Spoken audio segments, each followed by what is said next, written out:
Si os acordáis, el último domingo que prediqué era el Día de las Misiones y dije que iba a empezar una serie de estudios sobre llamamiento, el llamamiento que Dios le hace a lo que podemos decir los grandes hombres de Dios que aparecen en la Biblia. Y empezamos con Moisés. Y hoy quiero detenerme con vosotros en el llamado de Jeremías. En el capítulo 1 de Jeremías tenemos ese llamamiento del Señor al profeta. Ese día tan especial en la vida de un misionero, que es cuando Dios te llama a empezar tu labor misionera, ¿no? Y vemos que, igual que pasa en el caso de Moisés, hay una conversación con el profeta. Y esa conversación que el Señor tiene con el profeta es de muchísima utilidad para nosotros, porque nos damos cuenta que, igual que en el caso de Moisés, el profeta le muestra al Señor una serie de debilidades y de dudas que son exactamente las mismas que nosotros vamos a tener a lo largo de nuestra vida cristiana. Y las respuestas que el Señor le da a Jeremías son de total utilidad para nosotros en nuestro día a día. Así que es una especie de manual práctico para nuestra vida cristiana diaria. El Señor no nos muestra estas cosas, esta profecía por casualidad o por capricho, sino que tiene un propósito con todo esto. Y ese propósito es claramente práctico para la Iglesia. Y me llama siempre, hermano, me ha llamado la atención de ver cómo la palabra de Dios no pasa de moda. ¿Sabéis cuánto tiempo hace que se escribió la profecía de Jeremías? Hace más o menos 2700 años.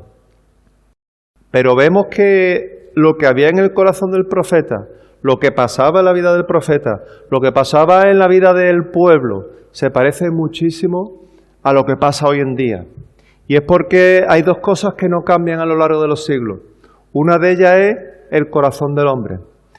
Y la otra es el carácter de Dios. Así que, hermanos, vamos a aprender un poquito del capítulo 1 de Jeremías y de la vida del profeta. ¿Qué es lo que estaba pasando en la época de Jeremías? Tenemos que comprenderlo porque si no nos vamos a perder muchas enseñanzas que el profeta nos muestra aquí. Si queremos entender por qué él hace lo que hace, por qué él piensa lo que piensa y por qué Dios le responde lo que responde, tenemos que entender todo lo que rodeaba la vida del profeta. Y ese contexto histórico lo tenemos en los 3 primeros versículos del capítulo 1, que dice así: las palabras de Jeremías, hijo de Hilcías, de los sacerdotes que estuvieron en Anatot, en tierra de Benjamín.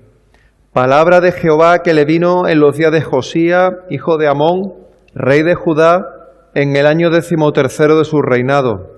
Le vino también en día de Joacín, hijo de Josías, rey de Judá, hasta el fin del año 11 de Sedequías, hijo de Josías, rey de Judá, hasta la cautividad de Jerusalén en el mes quinto.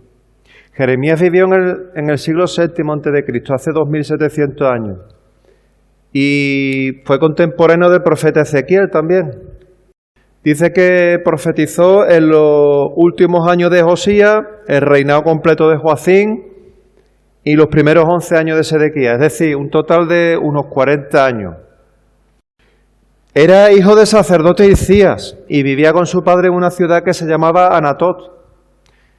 Como sabéis, el Señor, cuando el pueblo llegó a la tierra prometida, repartió a cada tribu una tierra, pero a los levitas no les dio tierras. En lugar de eso, el Señor les dio unas ciudades en las que los sacerdotes podían vivir y trabajar para el Señor. Y precisamente Anatot, que es donde vivía Jeremías, era una de esas ciudades. Allí vivía con su padre y servía al Señor. Hay un apodo que le suelen poner al profeta que a mí no me gusta nada. Le llaman el profeta llorón. ¿Lo había escuchado alguna vez? No me gusta, hermano. No es correcto. Es verdad que hay varios momentos en la palabra en los que el profeta aparece lamentándose y sufriendo de alguna manera, pero no es justo que le llamemos de esta manera. Y os voy a decir por qué. Un llorón es alguien que llora sin motivo. Este es un llorón, porque llora por capricho. Pero pararos a pensar un momento en lo que le tocó vivir al profeta. Primero tenemos a los israelitas peleados entre ellos, porque estaba el reino del norte, Israel, y estaba el reino de Judá, y estaban peleados entre ellos. En segundo lugar, tenemos un pueblo que no quiere saber nada de Dios, y aunque Josías era obediente al Señor, los otros reyes, Joacín y Sedequías, eran horribles, y le hacían la vida imposible a cualquiera que quisiera servir al Señor. En tercer lugar, tenemos una nación que estaba rodeada de pueblos enemigos que también le estaban haciendo la vida imposible y les obligaban a vivir continuamente con miedo a que les invadieran.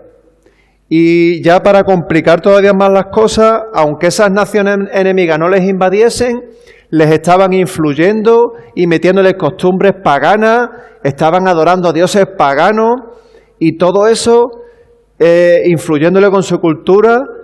Así que todo eso estaba provocando en Jeremías, que tenía celo por las cosas de Dios, un sufrimiento que le hacía llorar, pero con razón. Jeremías no era un llorón, tenía razones de verdad para lamentarse. Os voy a mostrar un ejemplo de lo que le tocó vivir a Jeremías para que veáis la gravedad que tenía la cosa. En Jeremías 36, versículo 23, dice que él le llevó el libro de la profecía a Joacín, y dice que cuando leyó el libro, rompió el pergamino, lo tiró al fuego y ordenó que arrestasen a Jeremías. Pero también vemos ahí la mano de Dios, porque el Señor lo protegió, le dio la orden de volver a escribir la profecía en otro pergamino. Y no solo eso, sino que ordenó a Jeremías que echase en cara al rey lo que había hecho y le anunciase que le iba a castigar por lo que había hecho. Y además le dijo que el segundo libro que iba a escribir iba a ser mejor que el primero, porque le reveló cosas nuevas para que fuera un segundo libro más completo. Fijaros la oposición. Pero fijaros también el trato, o sea, el trago tan duro que le tocó pasar. Imagínate la fe que había que tener para coger y decirle al rey Joacín: escucha, lo que has hecho está mal y Dios te va a castigar por eso. Y además voy a escribir otro libro que va a ser más completo. Se estaba jugando literalmente el cuello. Esto nos muestra dos cosas. Nos muestra un Dios que era poderoso y soberano, pero también nos muestra que en aquel tiempo hacían falta siervos valientes. Siervos valientes que tuvieran una fe verdadera. Yo os recomiendo que os leáis Jeremías 36 completo en casa, porque es una historia tremenda. Aún así, hermano, a pesar de lo fuerte que era la fe de Jeremías, es, digamos, entre comillas, normal que Jeremías tuviera también sus momentos de debilidad. Hay una confesión del profeta que me ha llamado la atención desde la primera vez que la leí, y está en el capítulo 9, versículo 2. Ahí dice que la maldad y el pecado del pueblo eran tan grandes que Jeremías sintió en ese momento que se quedaba sin fuerza y su único deseo era el de marcharse a una cabaña en un lugar tranquilo. Dice: «Oh, quien me diese en el desierto un albergue de caminantes, para que dejase a mi pueblo y de ellos me apartase, porque todos ellos son adúlteros, congregación de prevaricadores». ¿Te has sentido alguna vez así? Yo sí me he sentido alguna vez así. La María José, cada vez que se encuentra una foto en internet de una casa aislada en medio del campo, me la manda. Me dice: «Mira, ¿te gustaría vivir ahí?» Hermano, hay veces que tienes momentos de debilidad y te apetece apagar el móvil, que te dejen tranquilo. Hace 2700 años había un hermano llamado Jeremías que le pasaba lo mismo. Igual que hoy, hermano, aquellos tiempos eran duros y hacían falta siervos valientes. Y el Señor hizo que Jeremías fuera uno de esos siervos. Ahora que conocemos un poco todo lo que rodeaba la vida del profeta y un poco también su manera de pensar, pues ya estamos preparados para profundizar un poco en este capítulo con la ayuda del Señor y con la idea de ver qué aplicación práctica sacamos para nuestra vida diaria. Aquí vemos que el Señor se revela al profeta un poco diferente a como lo hace con Moisés. Primero porque con Moisés se le revela en forma de una zarza ardiendo, pero con Jeremías se le revela como el ángel de Jehová. Vemos que Jeremías ve al ángel de Jehová delante de él y no tiene ninguna duda de que quien está delante suya era Dios mismo en persona. Y en segundo lugar, el Señor no le cuenta a Jeremías todos sus planes de una sola vez, sino que vemos que, a pesar de que es una sola conversación, el Señor le revela su mensaje en dos tandas, digamos, en dos partes.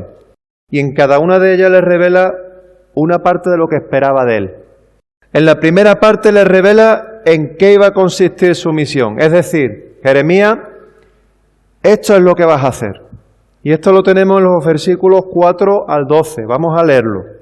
Versículo 4 dice: vino pues palabra de Jehová a mí diciendo: antes que te formase en el vientre te conocí, y antes que naciese te santifiqué.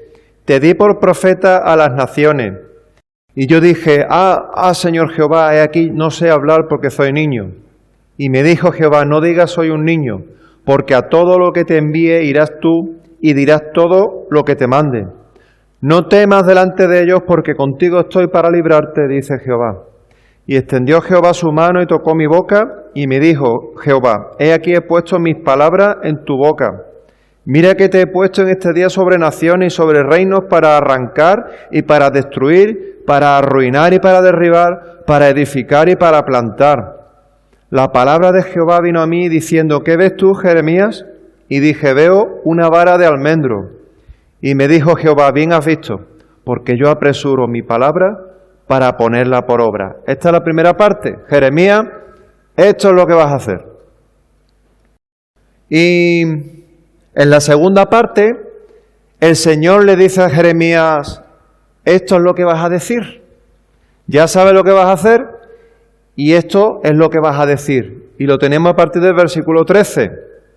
Vino a mí la palabra de Jehová por segunda vez diciendo: ¿qué ves tú? Y dije: veo una olla que hierve y su faz está hacia el norte. Me dijo Jehová: del norte se soltará el mal sobre todos los moradores de esta tierra.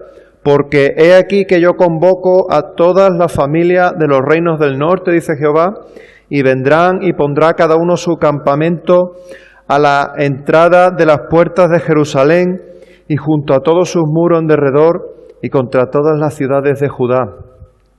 Y a causa de toda su maldad proferiré mis juicios contra los que me dejaron e incensaron a dioses extraños y la obra de sus manos adoraron. Tú pues ciñe tus lomos, levántate y háblales todo cuanto te mande. No temas delante de ellos para que no te haga yo quebrantar delante de ellos. Porque he aquí que yo te he puesto en este día como ciudad fortificada, como columna de hierro y como muro de bronce contra toda esta tierra, contra los reyes de Judá, sus príncipes, sus sacerdotes y el pueblo de la tierra. Y el Señor acaba con una promesa que está en el versículo 19. Y pelearán contra ti, pero no te vencerán, porque yo estoy contigo, dice Jehová, para librarte. Buena conversación tuvo Jeremías con el Señor, ¿verdad? Tremendo. Y digamos que Dios le va marcando los tiempos al profeta. Le muestra a Jeremías lo que necesita saber poco a poco. Le muestra poco a poco, según el profeta va siendo capaz de asimilarlo. Me recuerda un poco a ese maestro que está con los niños de 3 años, que es el primer año en que empiezan en el colegio, y el maestro se sienta con los niños alrededor, y poquito a poco, con todo el cariño del mundo, le va mostrando a los niños poquito a poco para que lo vayan entendiendo todo. Esa es la actitud del Señor con el profeta. Y si os fijáis en los evangelios, Jesús hace exactamente lo mismo con el pueblo. Por parábola se sentaba y los discípulos y la gente alrededor, y Él les iba mostrando poquito a poco según lo que ellos iban pudiendo asimilar. Así es nuestro Dios, hermano. Es un Dios de amor, es un Dios cariñoso, es un Dios que se preocupa que entendamos perfectamente su palabra para que seamos capaces de asimilarla y ponerla por obra. Y en la primera parte de la revelación el Señor le dice: Jeremías, esto es lo que tienes que hacer. Vino pues palabra de Jehová a mí diciendo: antes que te formase en el vientre te conocí, y antes que naciese te santifiqué, te di por profeta a las naciones. Lo primero que hace el Señor es mostrar a Jeremías que tiene una misión para él. Y no solo eso, sino que Dios le había predestinado para que cumpliera esa misión antes de que naciese. Y la decisión de Dios con Jeremías tenía 3 puntos fundamentales. Le dice el Señor: te conocí. Los que defienden el aborto diciendo que el feto no es todavía una persona, tienen un problema gordo con este versículo. Porque aquí dice que Dios conocía a Jeremías desde antes que fuera, antes de nacer, es decir, desde que era un embrión. Ya conocía a Jeremías por su nombre. Cuando él estaba en la barriga de su madre, el Señor hizo lo mismo que con Moisés. Conocía al profeta por su nombre. Incluso antes de que sus padres le pusieran nombre, Dios ya le conocía, le amaba, le guardaba y tenía un propósito para su vida. Fíjate qué maravilla. Hay otra cosa que también el Señor le dice. Le dice: te santifiqué, te santifiqué. Antes de nacer, Dios ya tenía un propósito para la vida de Jeremías. Precisamente santificar significa apartar a alguien para Dios. Dios había apartado a ese niño para Él. El Señor miraba a ese niño formándose en la barriga de su madre y ya había decidido que su vida iba a estar dedicada a servirle. Y hay una tercera cosa que le dice el Señor: te di por profeta a las naciones. El Señor le da un poco más de detalle sobre en qué iba a consistir esa misión. Esa misión iba a consistir en ser profeta. Y mira esta expresión porque es importante. Te di por profeta a las naciones. No dice te di por profeta a Israel, ni a Judá. No, a las naciones. La vida de Jeremías iba a ser un regalo de Dios a todas las naciones. Si te das cuenta, aquí está hablando de nosotros, a todas las naciones, incluidos nosotros, hermanos.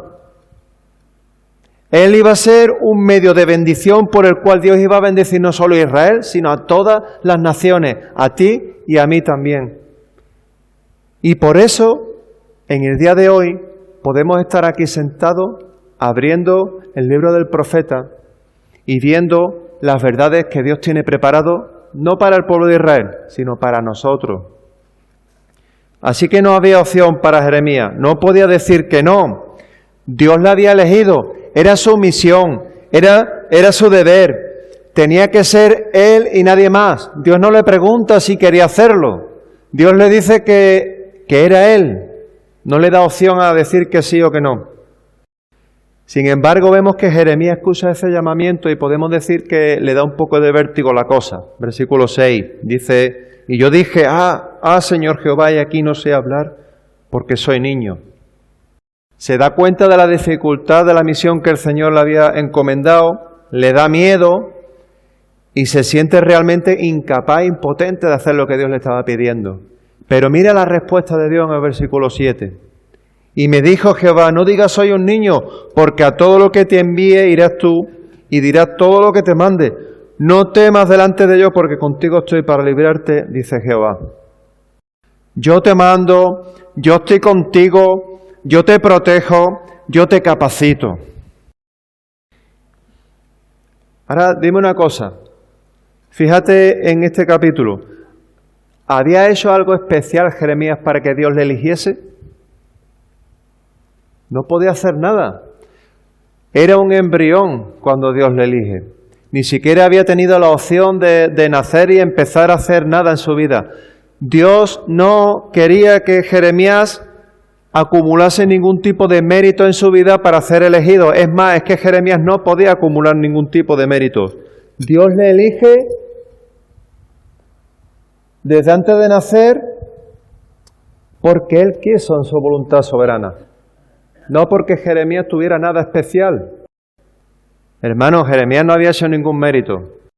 Y nosotros somos igual con el Señor, que no tenemos ningún mérito. No somos mejores que los que están ahí afuera ahora en la playa sin pensar en el Señor. No somos pueblo de Dios porque durante nuestra vida hayamos hecho algo para que Dios se fije en nosotros. Dios nos ha elegido simplemente porque en su voluntad soberana ha querido hacerlo, y eso tiene un nombre. A eso se le llama gracia y misericordia. Son dos regalos del cielo que Dios ha derramado sobre nosotros, hermanos. Mira lo que dice en Efesios 1, versículo 3. Bendito sea el Dios y Padre de nuestro Señor Jesucristo, que nos bendijo con toda bendición espiritual en los lugares celestiales en Cristo, según nos escogió en Él antes de la fundación del mundo, para que fuésemos santos y sin mancha delante de Él, en amor, habiéndonos predestinado para ser adoptados hijos suyos por medio de Jesucristo, y esto es importante, según el puro afecto de su voluntad, para alabanza de la gloria de su gracia, con la cual nos hizo aceptos en el amado. ¿Te das cuenta de lo parecido que es la manera en la que Dios nos escoge a nosotros y la manera en la que Dios escogió a Jeremías? Es exactamente lo mismo. Y sabiendo esto, podemos entender mejor lo que hace el Señor en el versículo 9. Dice que extendió Jehová su mano y tocó mi boca y me dijo Jehová, he aquí he puesto mis palabras en tu boca. Mira que te he puesto en este día sobre naciones y sobre reinos para arrancar y para destruir. Fíjate lo que hace el Señor con Jeremías, que decía que era un simple niño, Te he puesto en este día sobre naciones y sobre reinos para arrancar y para destruir, para arruinar y para derribar, para edificar y para plantar. La palabra de Jehová vino a mí diciendo, ¿qué ves tú, Jeremías? Y dije, veo una vara de almendro. Y me dijo Jehová, bien has visto, porque yo apresuro mi palabra para ponerla por obra. ¿Por qué hizo Dios esto? Pues porque Dios quiso mostrarle al profeta tres cosas. La primera es que cuando él abriese su boca, no iba a ser sus palabras, iba a ser las palabras de Dios en su boca. Dios iba a dar autoridad a esas palabras. Lo segundo es que cuando él anunciara que iba a pasar algo, pasaría, sin que nada ni nadie pudiera impedirlo, porque Dios iba a dar poder a esas palabras. Y lo tercero es que cuando él revelara algo de parte de Dios, su cumplimiento se iba a dar a su debido momento, porque Dios le iba a dar fiabilidad y exactitud a esas palabras. O dicho de otra manera, Dios estaba pidiendo a Jeremías que se enfocase en lo correcto. No tenía que sentir vértigo al mirar la misión que Dios le había encomendado y los problemas en los que se iba a encontrar, ni la oposición de los reyes, ni la maldad del pueblo, ni los ejércitos de los pueblos enemigos, no.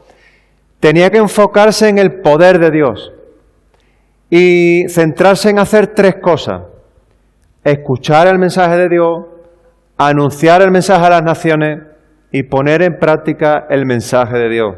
Esas tres cosas.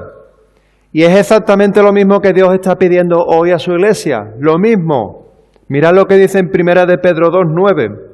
Mas vosotros sois linaje escogido, real sacerdocio, nación santa, pueblo adquirido por Dios, para que anunciéis las virtudes de aquel que os llamó de las tinieblas a su luz admirable. Es casi idéntico lo que Dios nos pide a nosotros y lo que Dios le pidió en su día a Jeremías. El Señor nos ha elegido para ser su pueblo y ahora nos llama a hacer estas mismas tres cosas: a escuchar el mensaje de Dios, a anunciar el mensaje de Dios y a poner en práctica el mensaje de Dios en nuestras vidas. Y en ese proceso no debemos ni ser perezosos porque Dios nos va a pedir cuentas, ni debemos sentir vértigo porque Dios nos acompaña. Y ahora hay una segunda revelación en este capítulo. Ahora el Señor le dice a Jeremías, Jeremías, esto es lo que tienes que decir. Dios acaba de hablar con Jeremías y le va a dar algunos detalles sobre el mensaje concreto que tenía que anunciar a las naciones. Y la verdad que era un trago un poco duro para el profeta. Dice el versículo 13, vino a mí la palabra de Jehová por segunda vez, diciendo, ¿qué ves tú? Y dije, veo una olla que hierve y su faz está hacia el norte. El Señor le muestra esta visión de la olla hirviendo para que Jeremías pudiera comprender mejor qué es lo que tenía que decir.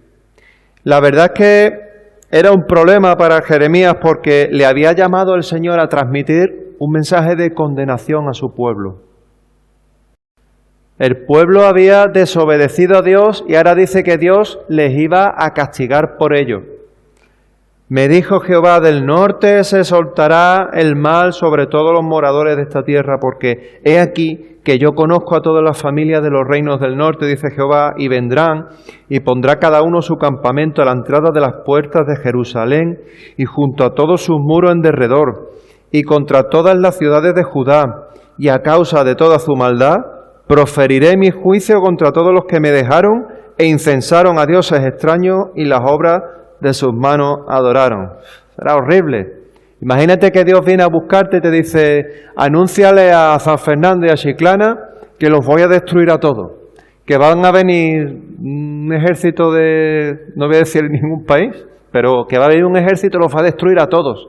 Corre y díselo a tu vecino, a tus amigos, a tu familia, a tu padre y a tus compañeros de trabajo. Ese es el trago por el que el Señor hizo pasar a Jeremías. Ya no es solo la tristeza de tener que decirle eso a la gente que él amaba, sino el miedo de saber que cuando le anunciase esa revelación al pueblo, a lo mejor le pegaban, a lo mejor intentaban matarle, a lo mejor en el mejor de los casos le insultaban y se enfadaban con él, le meterían en la cárcel. Está claro que no se lo iban a tomar demasiado bien, pero Dios conocía el corazón de Jeremías. Y antes ni siquiera de que él pudiera mostrarle estas preocupaciones al Señor, él le responde y le tranquiliza. Y en el versículo 17 el Señor le dice, tú pues, ciñe tus lomos, levántate y háblale todo cuanto te mande. No temas delante de ellos para que no te haga yo quebrantar delante de ellos. Tú predica mi mensaje y pon en práctica mi mensaje, que yo me encargaré de lo demás.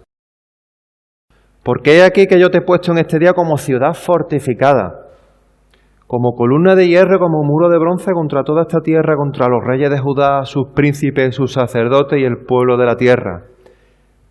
Y pelearán contra ti. El Señor no le engaña. El Señor le dice, cuando hable lo que yo te voy a decir, van a pelear contra ti.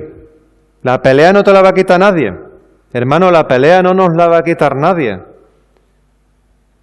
Pero no te vencerán porque yo estoy contigo, dice Jehová, para librarte. Gracias a Dios que, como suele decir mi padre, en la palabra de Dios siempre hay un pero, ¿verdad? No te vencerán porque yo estoy contigo, dice Jehová, para librarte. En otras palabras, Dios le haría invulnerable. No porque él fuera invulnerable, sino porque el Señor lo iba a sostener y lo iba a proteger con su mano poderosa. Aquí lo realmente invulnerable era la mano de Dios.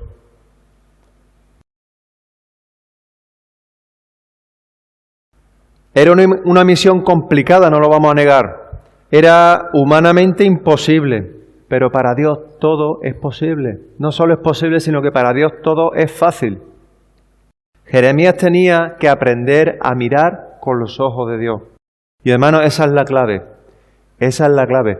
Tenemos que aprender a mirar con los ojos de Dios. Trasladándolo a la iglesia, hermano, ¿sabéis cómo lo ve Dios? ¿Sabéis cómo lo ve Dios? Mas vosotros sois linaje escogido, real sacerdocio, nación santa, pueblo adquirido por Dios, para que anunciéis las virtudes de aquel que os llamó de las tinieblas a su luz admirable. Así lo ve Dios.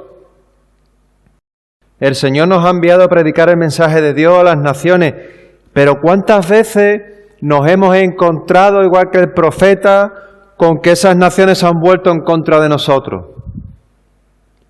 El otro día veíamos, decía mi padre, ejemplos de personas que parecen buena gente, pero que cuando le hablas del Evangelio cambian radicalmente.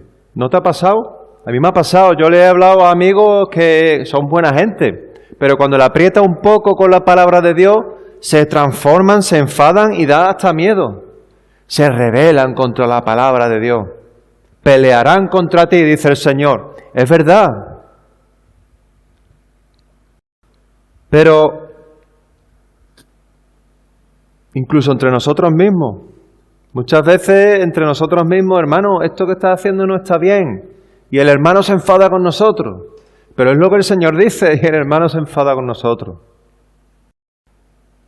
Podríamos sentir la tentación de optar por una vida cómoda y no cumplir con la misión que Dios nos ha encomendado, y buscar esa cabaña en el desierto donde podamos estar tranquilos.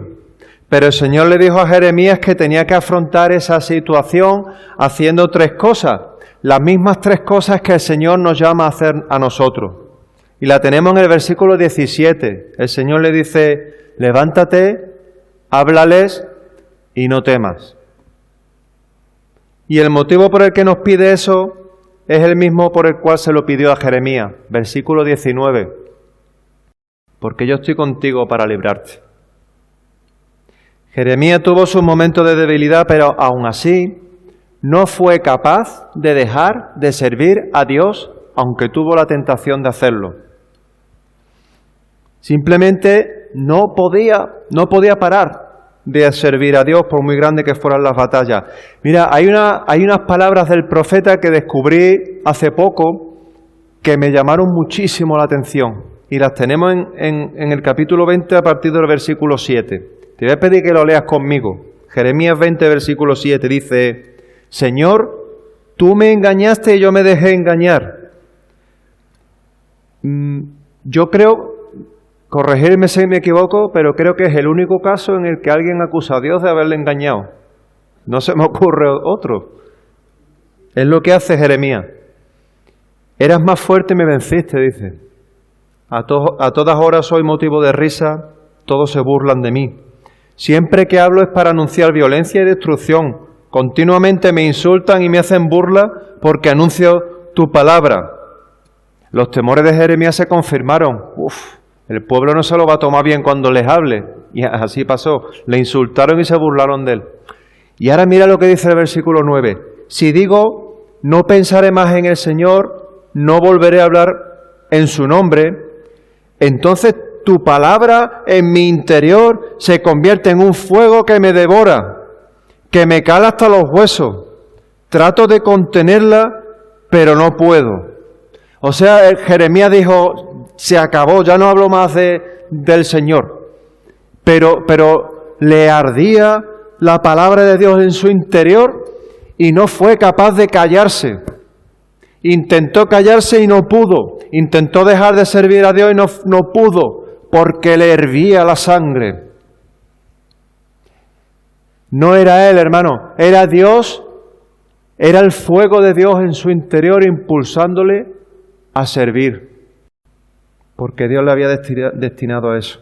Era el fuego de Dios que devoraba su corazón y le impulsaba a seguir adelante y le hizo imparable.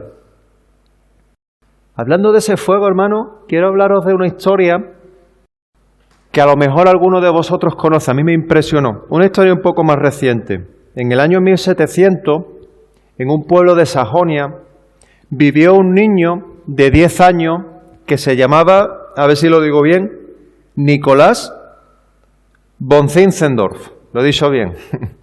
Nicolás von Zinzendorf. Era de una familia noble. De hecho, era un conde. Era un conde. Pero lo que él sintió desde pequeñito fue una pasión tremenda por las cosas de Dios. Cuando él era un niño, él pensaba a la gente que vivía en otros lugares que no conocían a Dios, y el Señor le movió a hacer algo increíble. Con 10 años, hermano, con 10 años, fundó un club con un grupo de amigos, también de 10 años, que se llamaba la Orden de la Semilla de Mostaza. La Orden de la Semilla de Mostaza. Y este club tenía 3 objetivos: la piedad personal, la unidad cristiana y la evangelización del mundo. Imagínate ese grupo de 10 niños en la casa de Nicolás, viendo cómo evangelizar al mundo entero y fomentar la piedad por Dios. Y resulta que hay una frase maravillosa que dijo Nicolás. Él dijo, tengo solo una pasión y es Él y solo Él. Pasó toda su vida predicando el Evangelio a los moravos. Los moravos son lo que hoy es la República Checa y Eslovaquia. Empezó ahí. Hubo algunos moravos que se convirtieron y cuando fue mayor visitó el Caribe, donde continuó predicando el Evangelio con esos moravos que se convirtieron con su predicación en Sajonia. Y esos moravos empezaron a servir en las misiones en el Caribe. Ya más tarde, en el siglo XIX, cuando ya Nicolás murió, la obra de esos moravos continuó y iniciaron obra misionera en el Caribe, en la India, en la Guyana holandesa y en Nicaragua. Todo empezó con un niño de 10 años al que el Señor llenó su corazón de pasión por Dios. Un corazón que ardió porque Dios hizo que ardiera. Miles de personas convertidas y añadidas a la iglesia. ¿Habría pastores con más conocimiento que ese niño? Estoy seguro que sí. ¿Había personas más fuertes que ese niño? Por supuesto, si tenía 10 años. Pero es que no era ese niño. Era ese niño en las manos de Dios, el bueno de Nicolás. Y eso es exactamente lo que pasó con Moisés, que no sabía hablar, y el Señor lo convirtió en líder de su pueblo. Es también lo que pasó con Jeremías, que dice que era un niño. Búscate a otro, si yo soy un niño. Y es lo que Dios quiere que pase con nosotros, hermano. Puedes pensar, es que cada vez nos hacemos mayores, es que somos muy pocos, pero somos nosotros las manos de Dios. Hay en este mundo gente con más conocimiento, más lista, más fuerte, con más dinero, más joven, más guapa, más simpática. Hay un montón de gente que es más simpática que yo, lo sé. Con más capacidad de convencer a la gente, todo lo que tú quieras, hermano. Pero eso es irrelevante, porque no somos nosotros, sino nosotros en las manos de Dios. Solo tenemos que dejar que Dios llene nuestro corazón de pasión por Él. Como dice en 1 Corintios 1, versículo 25, lo insensato de Dios es más sabio que los hombres, y lo débil de Dios es más fuerte que los hombres. Pues mirad, hermano, vuestra vocación, que no sois muchos sabios según la carne, ni muchos poderosos, ni muchos nobles, sino que lo necio del mundo escogió Dios para avergonzar a los sabios, y lo débil del mundo escogió Dios para avergonzar a los fuertes. Y lo vil del mundo y lo menospreciado escogió Dios, y lo que no es, para deshacer lo que es. Lo menospreciado escogió Dios, hermano. Jeremías fue menospreciado por su pueblo. Dice que hacían burla de él y le insultaban. En el llamamiento de Jeremías, y ya con esto termino, hay un mensaje doble, un mensaje para los que creen y para los que no creen. A los que no creen, aquí Dios les dice que tiene preparado un juicio para ellos, una condenación, pero hay solución, porque si te vuelves al Señor, Él tiene los brazos abiertos para recogerte y perdonarte. Y a los que no creen, a los que sí creemos en Dios, nos dice que nos pongamos manos a la obra, que no tengamos miedo porque Él está con nosotros todos los días de nuestra vida. Son dos caminos radicalmente opuestos, con dos finales también radicalmente opuestos. No hay término medio. Eso del purgatorio es mentira. O estás con Dios o estás contra Dios. Mucha gente ve aquí a un Dios vengativo, sobre todo en el Antiguo Testamento, que si no haces lo que Él quiere, te mata. Pero la realidad es bien distinta. Vemos a un Dios que sostiene a sus hijos. Vemos a un Dios que cuida de sus hijos, que se preocupa porque entiendan su palabra, que está dispuesto a perdonar a los que se arrepienten. Jeremías no siguió a Dios por miedo a Él. Jeremías siguió a Dios porque tenía en su corazón pasión por Dios. Es ese fuego que Dios puso en su corazón lo que hizo que siguiera sirviendo a Dios. Dios le hizo entender que servirle era un absoluto honor y un privilegio y no una carga, hermano. Y eso es precisamente lo que le llevó a ser absolutamente incapaz de apartarse de sus caminos. Yo en esta mañana te animo y es mi deseo y le pido al Señor que nosotros, todos nosotros, y muchos que ahora no están aquí, le podamos decir al Señor lo mismo que le dijo Jeremías al Señor y con la misma pasión. Tu palabra en mi interior se convierte en un fuego que devora, que me cala hasta los huesos. Trato de contenerla, pero no puedo. Que el Señor os bendiga, hermano. Gloria a Dios. Oremos al Señor, hermano. Señor Padre Santo, te alabamos en esta tarde y te bendecimos, Señor. Te damos las gracias, Señor. Gracias por tu palabra. Gracias, Señor, porque en ella encontramos la promesa de que sabemos que tú estás con nosotros, nos sostienes, Señor, nos fortalece, Señor, nos da sabiduría, nos muestra el mensaje, Señor, que debemos decir en cada momento. Sabemos, Señor, que tu Espíritu Santo está con nosotros, Señor, cada día. Queremos pedirte, Señor, que nos ayude cada día, Señor, que prepares nuestras vidas para permitir que tú llenes nuestro corazón de pasión por ti, Señor. Que nos dé, Señor, el gozo de ver el fruto, Señor, de tu palabra, Señor, este lugar lleno de discípulos, también, Señor, con esa misma pasión por ti, Señor. Que esas familias, esos amigos, esos compañeros a los que le hemos hablado de tu palabra, Señor, algún día lo veamos rendido ante ti, Señor. Ponemos en tus manos, Señor, a esas personas que en el día de ayer también recibieron el testimonio de tu palabra, Señor, en la boda. Gracias, Padre, por esa oportunidad. Te pedimos, Señor, por todas las personas que han pasado por aquí, que no te conocían, Señor, pero que han tenido la oportunidad de escuchar tu palabra. Bendice sus vidas, Señor. También te pedimos por aquellas personas que dijeron que creían en ti, pero luego se volvieron atrás, Señor.